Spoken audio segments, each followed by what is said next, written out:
Match सिर्फ DD news पर।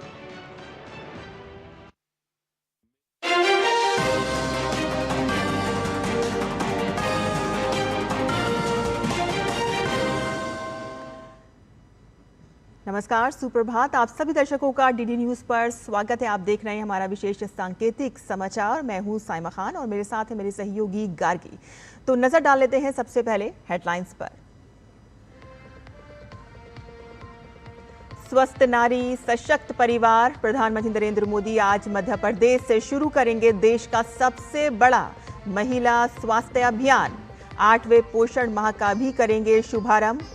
धार जिले में रखेंगे पीएम मित्र पार्क की आधारशिला।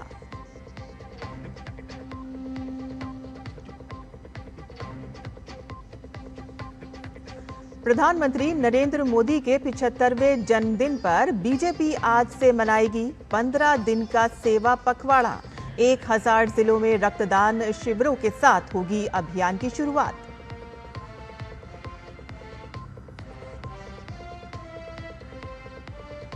अमेरिकी राष्ट्रपति डोनाल्ड ट्रंप ने प्रधानमंत्री मोदी को फोन पर दी जन्मदिन की बधाई। कहा कि बहुत अच्छा काम कर रहे हैं। पीएम ने भी दोनों देशों की वैश्विक साझेदारी को नई ऊंचाइयों पर ले जाने की जताई प्रतिबद्धता।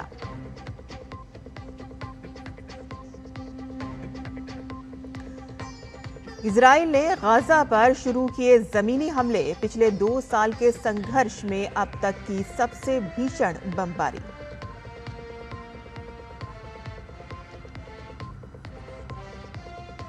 आईसीसी महिला वनडे बैटिंग रैंकिंग में भारत का दबदबा। स्मृति मंधाना फिर से बनी वर्ल्ड नंबर 1 खिलाड़ी। इंग्लैंड की नेट साइवर ब्रंट को पिछाड़ा।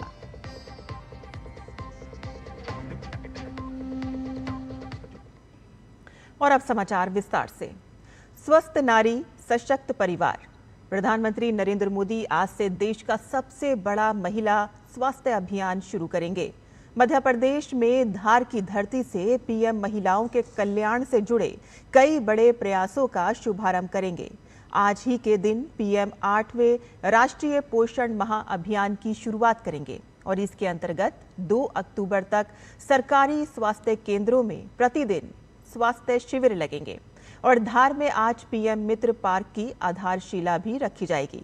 2150 एकड़ से अधिक क्षेत्र में फैली ये औद्योगिक टाउनशिप विश्व स्तरीय सुविधाओं से लैस होगी और इससे क्षेत्र के कपास उत्पादकों को विशेष रूप से अत्यंत लाभ होगा और रोजगार के लाखों अवसर पैदा होंगे।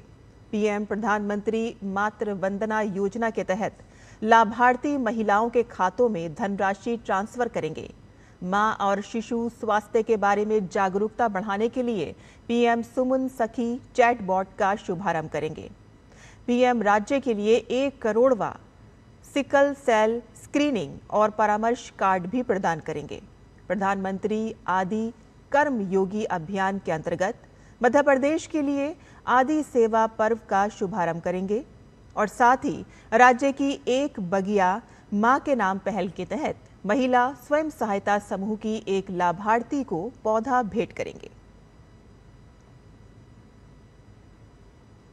प्रधानमंत्री नरेंद्र मोदी का आज 75वां जन्मदिन है और इस विशेष अवसर पर बीजेपी हर साल की तरह इस साल भी सेवा पखवाड़ा मनाने जा रही है। 17 सितंबर से 2 अक्टूबर तक चलने वाले इस 15 दिन में देश भर में रक्तदान शिविरों का आयोजन किया जाएगा। पीएम मोदी ने कल्याणकारी योजनाओं के जरिए जिस तरह सेवा भाव से कार्य किया है उसे प्रदर्शनी के रूप में हर जिले में दिखाया जाएगा।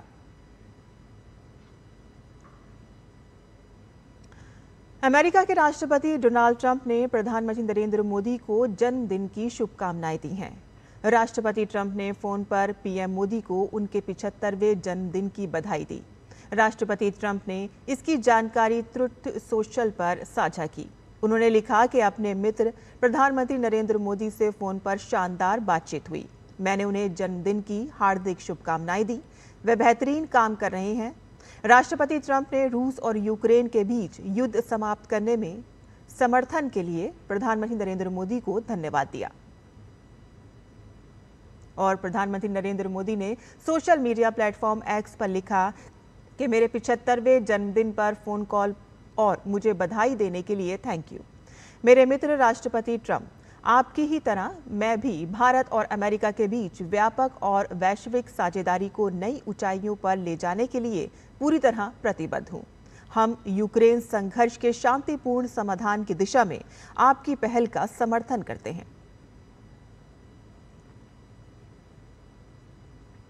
गृह मंत्री अमित शाह आज सेवा पखवाड़े के तहत नई दिल्ली के जनता को 1600 करोड़ के विभिन्न कार्यों का उपहार देंगे और इस मौके पर वह 101 आयुष्मान आरोग्य मंदिर जनता को समर्पित करेंगे और साथ ही वेस्ट टू एनर्जी प्लांट 2 और अस्पतालों में नए ब्लॉक, दिव्यांग छात्रों के लिए हॉस्पिटल, 150 डायलिसिस मशीनें, अटल आशा होम, नर्सिंग कॉलेज और हॉस्टल जैसे कई विकास कार्यों का लोकार्पण और शिलान्यास करेंगे। नक्सली संगठन सीपीआई माओवादी ने पहली बार औपचारिक तौर पर संघर्ष विराम का प्रस्ताव रखा है। संगठन के महासचिव और प्रवक्ता कॉमरेड अभय के नाम से जारी एक प्रेस विज्ञप्ति में नक्सलियों ने सशस्त्र संघर्ष को अस्थायी रूप से रोकने और शांति वार्ता की दिशा में आगे बढ़ने की बात कही है। ये पत्र 15 अगस्त 2025 को जारी किया गया था, जिसे 16 सितंबर को सार्वजनिक किया गया और इसमें नक्सलियों ने केंद्र सरकार से 1 महीने का संघर्ष विराम घोषित करने की अपील की थी ताकि संगठन अपने कैडर से परामर्श कर सके। इजरायली सेना ने गाजा शहर पर जमीनी हमले शुरू कर दिए हैं। 2 साल से जारी युद्ध में इजरायली सेना सबसे भीषण बमबारी कर रही है। हवा, समुद्र और जमीन से हमले किए जा रहे हैं।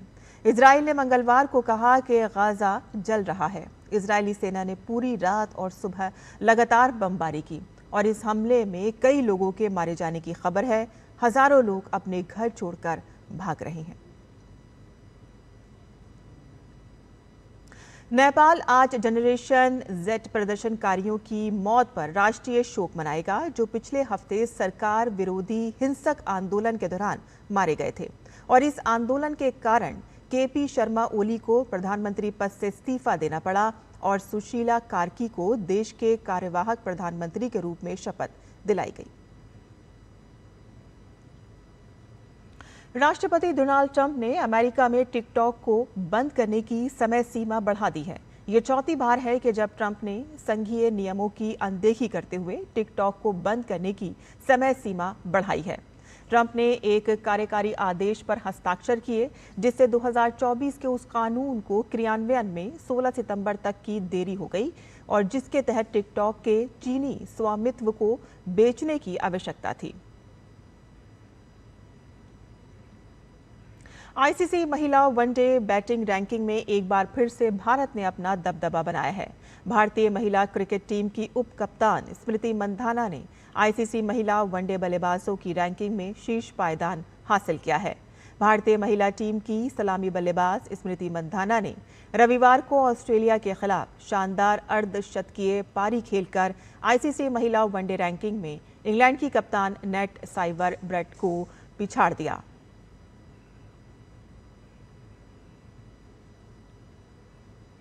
और इसी के साथ ही हमारा विशेष सांकेतिक समाचार यहीं खत्म होता है। मुझे और मेरी सहयोगी गार्गी को अनुमति दे, लेकिन आप देखते रहिए डीडी न्यूज़। नमस्कार।